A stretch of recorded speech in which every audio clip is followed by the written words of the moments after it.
Okay, so the panel we will be discussing is about green growth that works. So first of all, can you explain us all? I mean, we already know, but for maybe who are just somebody who is just tuning in, what is green growth? What is the green energy, and why it's so important? Erica.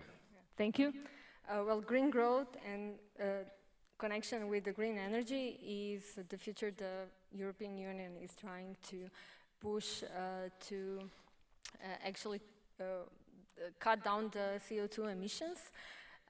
And they want to act systemically, not only to have the green energy, but also to connect the energy with other systems in the cities. Okay, and how does this represent in your own firm, in your own vision?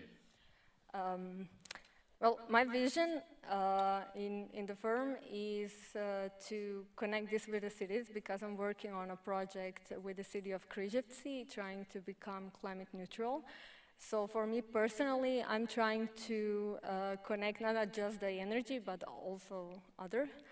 And for the company, the green energy company, it means to put the power in the hands of the people, meaning just like Mislav presented before, to have community energy. Okay, thank you so much. I think it's much clearer now in which way does this discussion will go. Also, I have a question for Dalibor. Hello, thank you for joining us. Can you explain to us maybe just in few words about renewable energy? How does it work and why it's important? I think the key word is sustainability and inclusion. So the idea is that we as humanity came to the point where we are exhausting the resources that we have. Not only that, but we also kind of ruin the ecosystem that we live. So we need to have change. We need to change things. So the idea is that we use things that are out there, like a solar, like a wind, and basically that should power us, power the way how we live. We live on the very fast pace, and I think the governments, the smart one, has a good coalition about cutting down the carbon footprint, and this is the reason why we're actually pushing more for the green energy. Can we just say, because I'm also very passionate about renewable energy and try to save the planet and everything, but just highlight it even more to spread this message. What is the alternative? What will happen if there is no alternative? But actually, we need to also look us as a human beings. It takes us time to actually change the way how we live. So basically, what we live now, it's effort of 20 plus years, people pushing for including more renewable energy in the last 2 decades. So I don't know if you remember, there was a 2020 to have 20% of the energy coming from the renewable energy. So that was the message that we were pushing for more than 20 years. So there is no alternative. We need to fix it. And actually, even this situation that we are currently in tells us that we as a people, as a humans, that we need to kind of adjust our way of living. And I think this period of the lockdown and everything showed us that we are really adaptable when there's a good enough incentive. So, but also what I'm curious about is you graduated mathematics and science. So what is the path that led you to all this green innovation or sustainability? First, that's right. I love math. I love engineering. But I think the common word is sustainability. We need to live here, and we need to leave the earth for the generation that they come. In my professional life, I actually spent 10 years working on the innovation ecosystem, building the innovation ecosystem, which kind of help me understand the incentives and defining the strategy or implementing through the different programs and understanding when this actually works and when it doesn't work. So what kind of incentive and how we define it, how we implement it to actually to give the results. So somehow through the mathematics I came working on the systems that supports innovation. Hmm. Mislav, I wanted to ask you, you mentioned in your presentation earlier about internationality and how globalization can help under maybe your even own firm, under your own hub, can cooperate with, for example, smart benches from, I don't know, Germany, electricity from France. But would you say that sustainability and, let's say, people's vision about how important is this sustainable and renewable energy differs by country, or how do we stand in Croatia? Well, I think basically the outcomes that we are striving for should be different. Okay. More or less, I'd say the main culprits of the issues that we have in pollution and in CO2 emissions is the wealthy nations. The wealthier a person is, the more carbon footprint they leave. So I think we should encourage sustainable development in countries that don't have a large carbon footprint, that have a developing population, because we can see already that there are huge parts of the Indian subcontinent, the African parts of the world, which are rising in life quality substantially. And with this comes the rise in their carbon footprint. So with those parts of the world, I think the strategy should be preventive.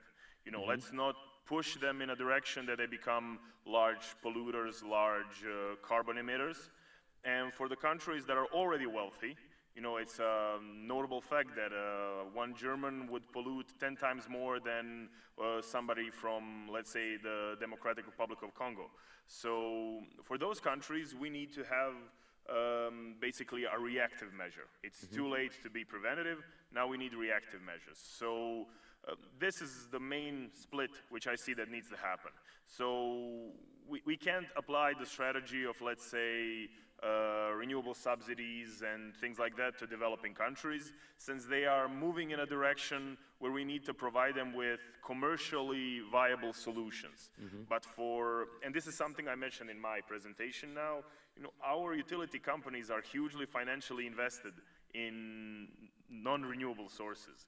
So we need to fight back in the sense that we need to provide high taxation on CO2 emissions, high taxation on production of legacy fuel sources, legacy power plants. And as for Croatia, I think we're doing quite well. Croatia has, if I'm not mistaken, one of the highest proportions of renewable energy in the entire world. This is mainly due to our hydropower sources But do we utilize them? Yeah, we utilize them, and this creates an issue also. It's a benefit and a curse. It's a benefit in the sense that we are not polluting as much, but it's a curse in a sense that we are not trying hard now. We hit all the targets for like 2040, and there is no real incentive to move it further, to, let's say, go from this 60, 70% to 100%. And yeah, it's a curse and a blessing. I think so far we're doing quite well. And yeah. So you're optimistic? Yeah, definitely. For Croatia, definitely. For the world, if we take action. We'll see. Yeah. 3 dots. Yeah. Okay, but I like your take on how you see it. I just like this on my personal level. My work, some of it has been impacted by renewable sources and everything. But mostly in media, we get the feature like who are the biggest polluters, some top 10 countries, but never this kind of point of view, like what you said, reactive measures, and just to try to developing countries to impose the knowledge, let's say, because it is a knowledge about how to make a sustainable environment. Well, I can give one quite concrete example. Let's say Germany had huge subsidies on solar electricity, on wind electricity, and if they didn't do it, if France didn't do it, or if Spain, United Kingdom, USA, if those big countries, wealthy countries, didn't do it, solar energy would be 15 years behind in development. There would be no money for R&D. And so that's what I'm talking about. We need wealthy countries to put specific taxes on polluting sources, on CO2, and use this money to fund R&D so that countries which cannot afford to have, state-of-the-art technology have, for them, commercially most viable technology is renewable technology. So that's the cycle I'd like to see closed. Okay, so but then I have a question for all three of you. Either can answer. How will or what do you predict will happen in the next 5 to 10 years with renewable energy and resources we have? Well, first of all, this is something that is already happening, I would say. The renewable energy is getting stronger in community sense, and we can see that there's proof with the RESCOP and a lot of people investing, owning, and having shares in renewable energy. And the technology itself is really getting more connected to other sectors. So renewable energy with telecommunications, like we see Internet of Things, or for example, electric vehicles. So I would say that especially the solar industry would grow and try to connect all the other sectors into this massive energy system. Does this mean that traditional way, I'm not invoking it's good or bad, will fade out? In 5 to 10 years, I don't think so. Maybe in a longer period, or Yes.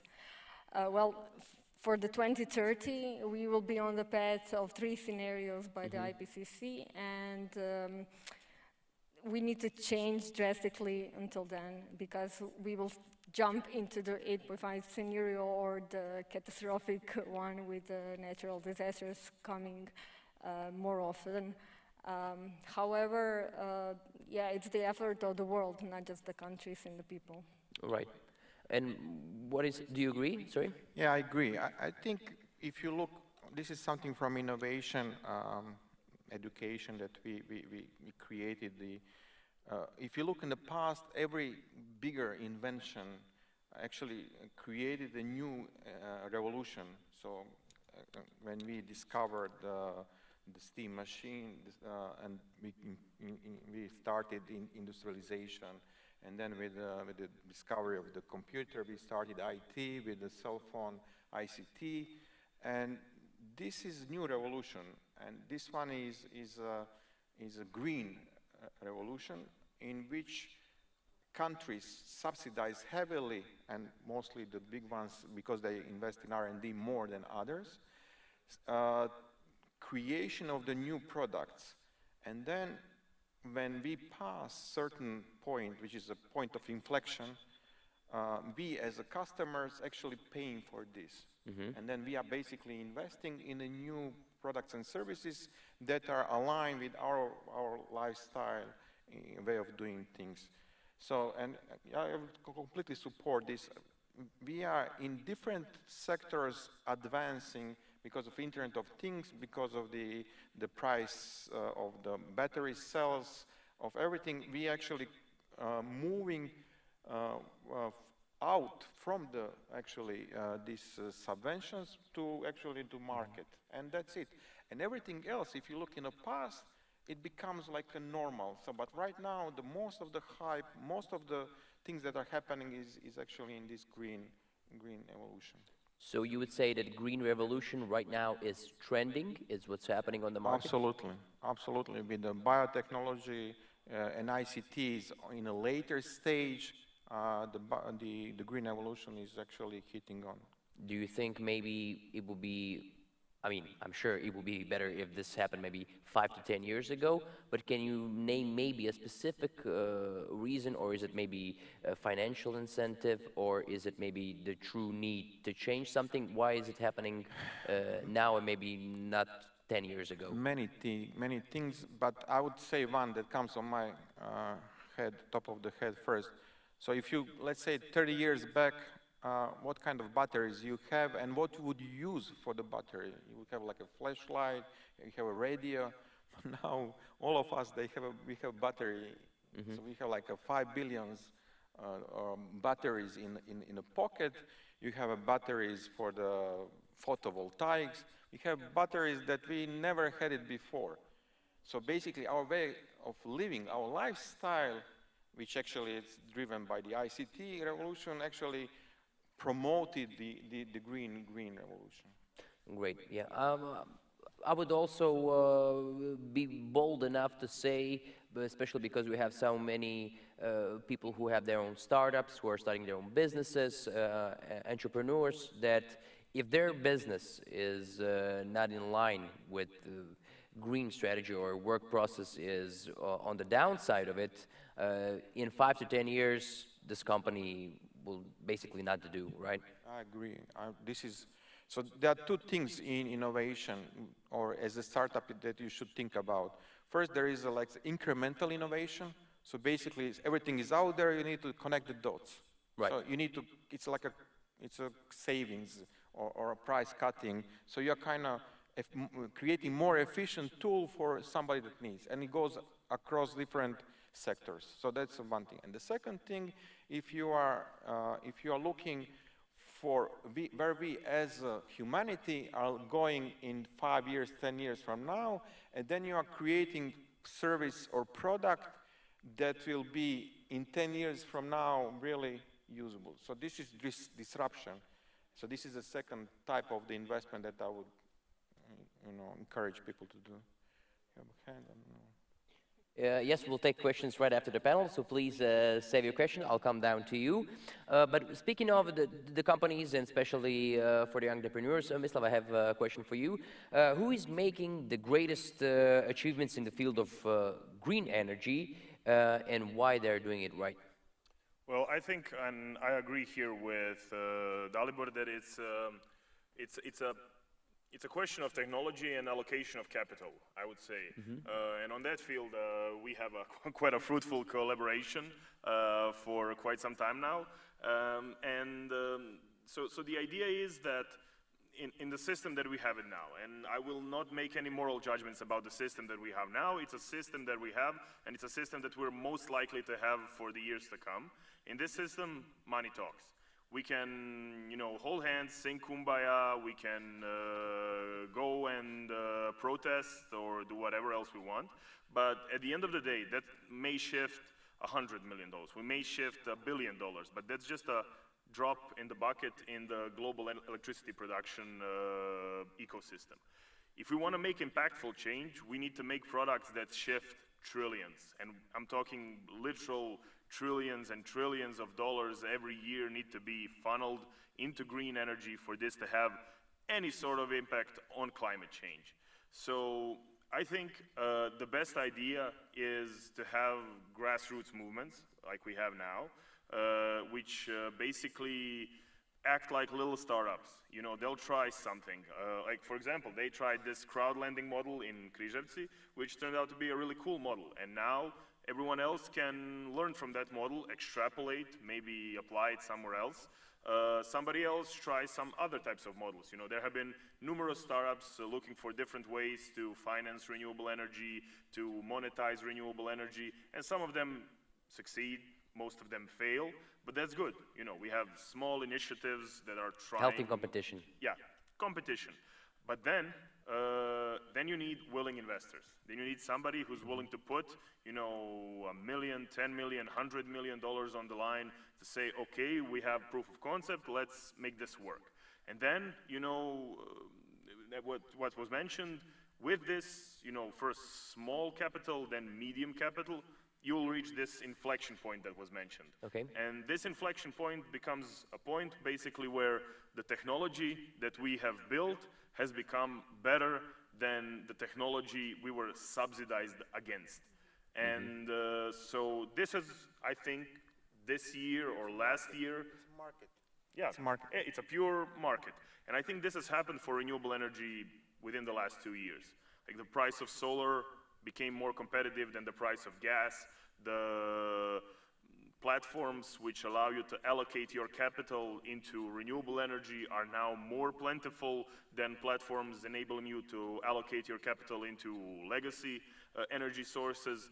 So, and this ties in a bit to the question you had before, why now? Well, we had to wait for all these things to happen, and things take time. Specifically, mostly in the science sector, where you can't innovate quickly. You know, the batteries need to get better a little bit every year. They can get, 10 times better in 2 months. But from now on, I think it's much smoother sailing than it was up until now. Great, but also based on this, Erica, I want to ask you this: what are then the obstacles? For example, if you can compare, Mislav mentioned your own model, which was done in Križevci, am I right? Yes?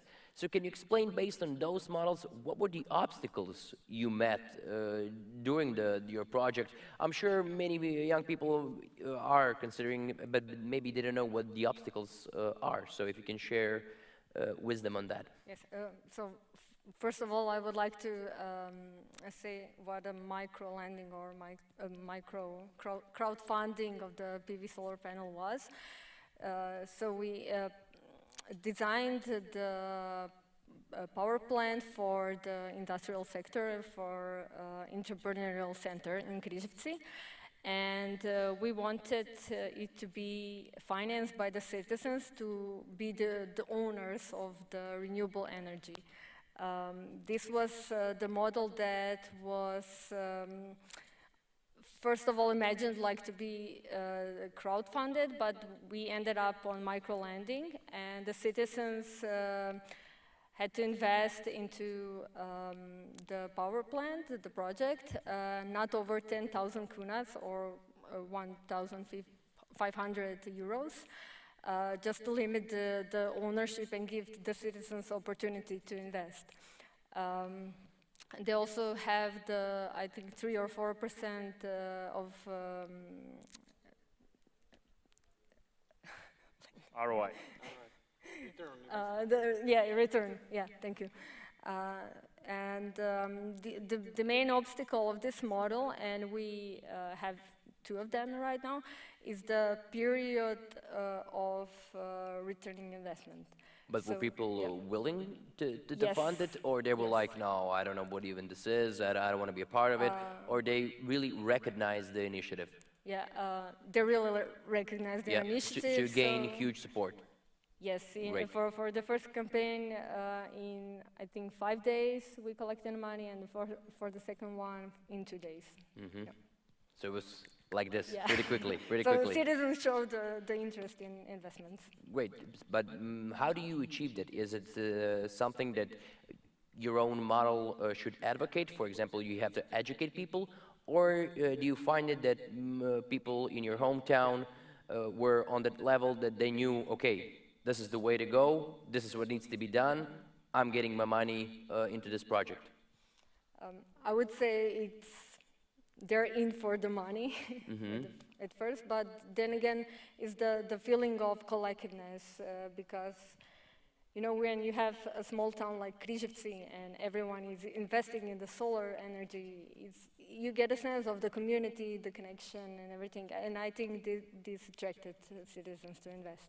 Oh, great. So based on your own model, I would ask, can we say how can each individual in Croatia can contribute to green energy? Dalibor.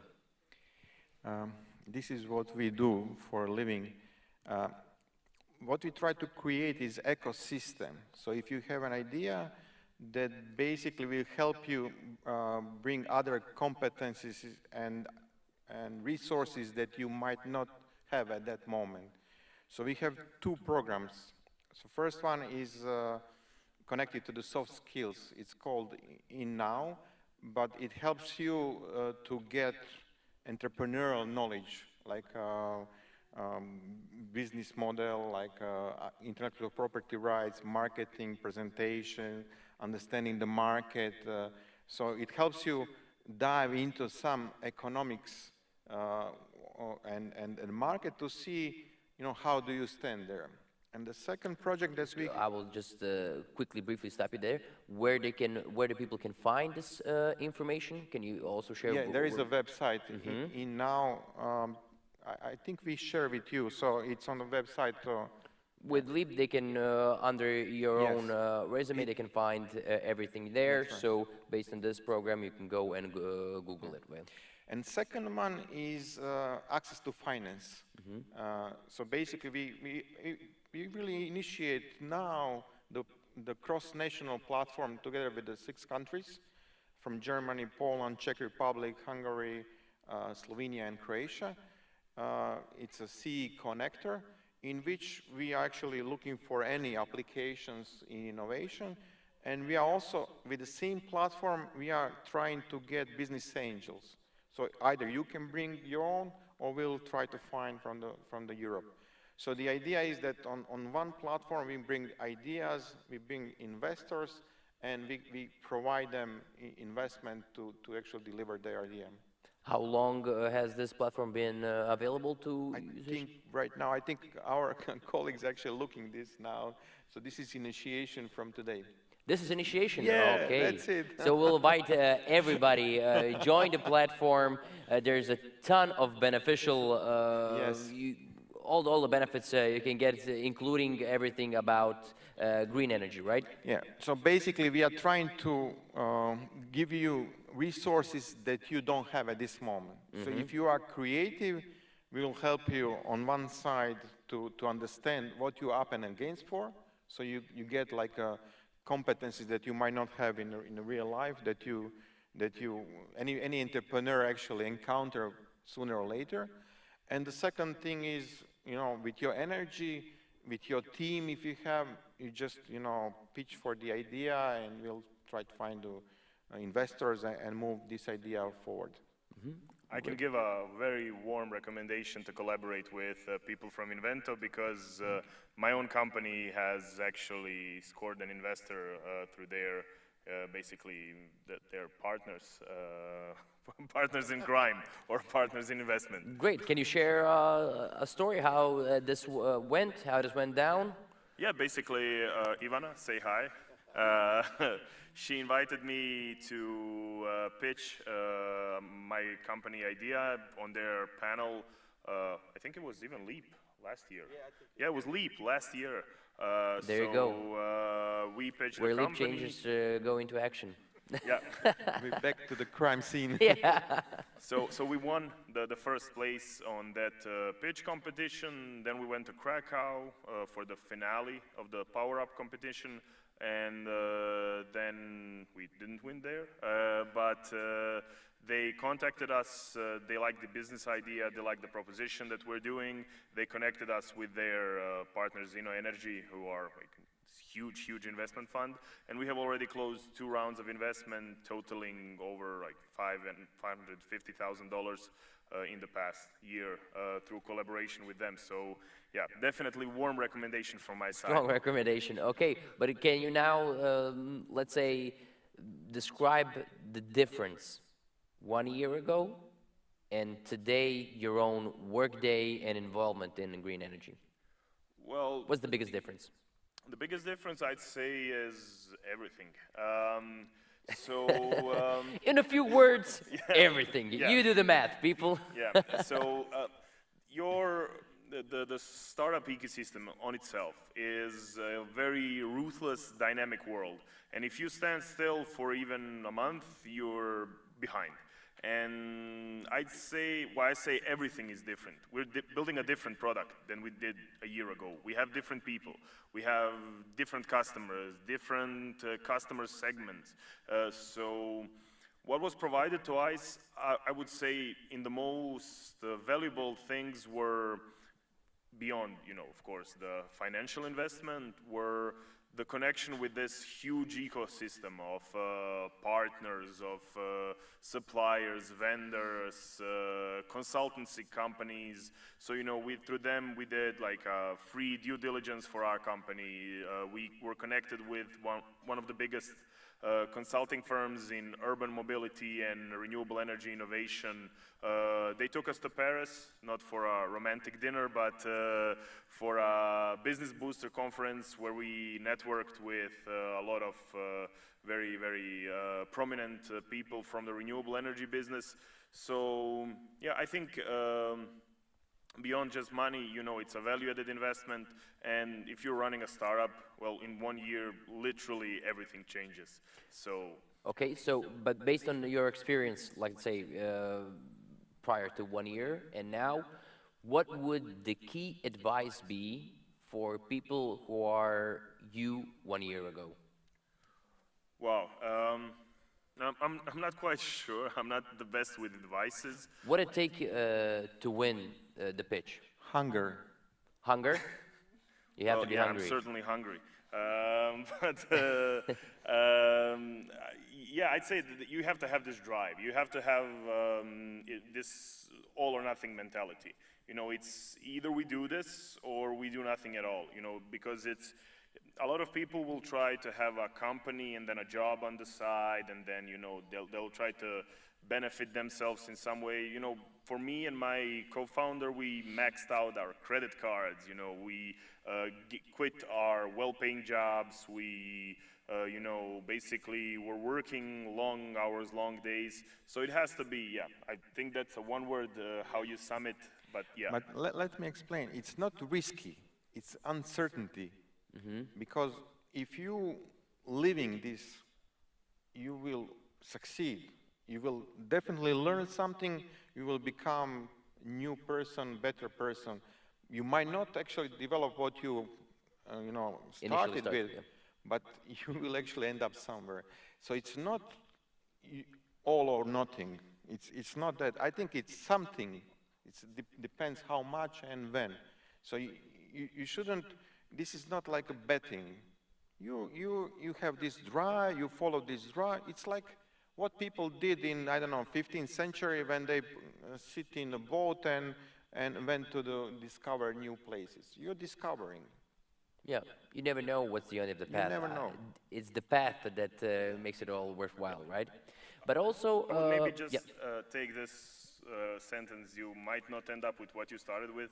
I would say you are most definitely not going to end up what you started with. I agree. And yeah, so if you have an idea, for a startup and you think it's a bit rough around the edges, that's cool. Yeah, no, but nobody has a great idea, the first 10 years, I guess. It takes time. So. Even from my own experience, it's not in the green energy, but I can say, you can have an initial idea, but when you start to dig more and more and more, it's the process that really teaches you, okay, maybe this is the angle I can take, this is good, this is bad. But based on personal experience, I would also ask, what is the feedback based on this kind of projects, based on green energy, from Croatian government? Erica. Did you receive any support or even acknowledgement maybe for your project, what you're doing, even maybe from some government funds or? Well, we are doing a lot of projects, so it really depends on the project. Okay. And I wouldn't say government, but the ministries, some of them are really interesting into the development and how the green energy is moving into the future. Some of them are less interested, which is fine. But in general, like in Croatia, I believe that we have less support than other countries in Europe, not only because they don't have interest in renewable energy, but what we're trying to push is to give energy to everyone, so it's everyone's right. To own it, to use it, to make something out of it. And there are a lot of policy regulations that are like the obstacles for doing that. Okay, so the conclusion would be maybe there's, even if it's are in neighboring countries or Czech Republic, England, or whatever in the world, maybe in more developed countries, which you Mislav recaptured, that maybe it is easier to set up a project on a city base than maybe in Croatia. Definitely, because Croatia has more towns than cities, so a lot of small cities that are not powerful enough to push this energy transition further. But there is also an opportunity because they are small and they are able to develop and grow in a green way. Okay, and based on your experience in your field, in your own projects, what would your key advice be for all of those who are in the audience or at home watching us and they try to tackle a green energy platform? I would say to be brave, first of all, to be brave and to have this drive, as they mentioned, to feel the ownership of the future and the energy, the good energy and the energy of not only like in industry, but the energy of people. And why do you do what you do? I think it Because is. I love it. I love it. To be fair, it is a personal question, Yeah. but I also want to, like, for every job, I think you need to have emotional background. I mean, to be good at it, you don't, to be the best, you don't feel like this is your 8 to 4 work day because you live it, right? I can say pretty sure with certainty that you guys live what you do. This is why I want to just impose because as you all aware, more so than I am, nature and planet Earth is something we need to preserve, is a demanding question that needs to be answered right now, maybe 5 years ago, but we just established that it's trending right now. This I just want to provoke maybe this kind of emotional side to it because we all should have it. We all live. It's a circle. It's not something, I'm in my home and I don't care about anybody else. I will throw the trash. I mean, it's slow and radical change if we change first ourselves, right? And then it goes to have a platform where you can really make a contribution and we can really make a change. So what it took or what it takes for you to make that change? Well, for me personally, it was natural development. My background is environmental engineering and management. And I always like complex things, like rewinding things and see the little things in the big system. So I would say that it's really interesting to explore other systems, not only the energy, but how they relate to and what is the future and how current situation is going to affect tomorrow. So this is like my drive, the curiosity and the complexity of it. Okay, Dalibor, do you maybe have the same story since you did calculus and all the math stuff to be here and talking about the green energy? I used to work in the United States for 5 years and I came back. So I have this battle on my own where I want to give equal opportunity based on the merits. So this is my, unicorn that I'm forcing. So I like seeing young people with the hunger, and if they have this drive, they can succeed. So it doesn't matter if I know them or not to know them. If I see this, I think eventually it will help us somehow in some concentric circles. We'll be better community. Thank you so much. I think we had a question from the audience. It was from the gentleman right here. Can you speak up? Can we hear you? Or yeah. I just wanted to ask, you said green energy. How are batteries green energy? Can you explain? Can you repeat the question, sir? How batteries are green energy? Because there is a lot of lithium. Yeah, Okay. I know what you're saying. So basically, what we have problem with the photovoltaic or even wind, because it's unstable. So if you want to actually use this, you need to kind of store it, and therefore it's actually green. But I think maybe the question was about environmental impact of production of. No, so it's just simple math. If you take the complete pollution that is produced by a single megawatt of production of photovoltaics, or a single megawatt of production of wind energy, and a megawatt of production of nuclear gas or whatever, and you average it out over the lifetime of the power plant, which is 30 to 50 years, you will find that current renewable energy has 10 times less the impact, sometimes 100 times less the impact. But one big thing that we want to approach is we want to close the cycle. So right now we are mining lithium, silica, or whatever materials with trucks that are powered by oil. But imagine a day where we use renewable energy to mine materials to produce more renewable energy, and then we recycle the materials already used to produce even more. And I think that's the sustainability part that Dalibor was mentioning. And these components are manageable. So you have IoT, and any energy producing, you actually have a loss. But having more manageable parts of the production, basically you Decrease. You decrease the loss. Yeah, okay. Erica, you had something to say? Yes, and for renewable, the current situation when the whole life cycle is put in place, the wind, the solar are giving less carbon footprint. But in the end, we really need to take a look what's going on with the waste. And I think the waste industry is the industry of the future right now. The question was, in case you didn't hear, about lithium, since it's radioactive, and the dispose of the same material. I want to thank you all. Unfortunately, we are out of time. It goes fast, so when you're having interesting topics. Thank you. Thank you very much for your questions, sir. Thank you to Erica, Dalibor, and Mislav.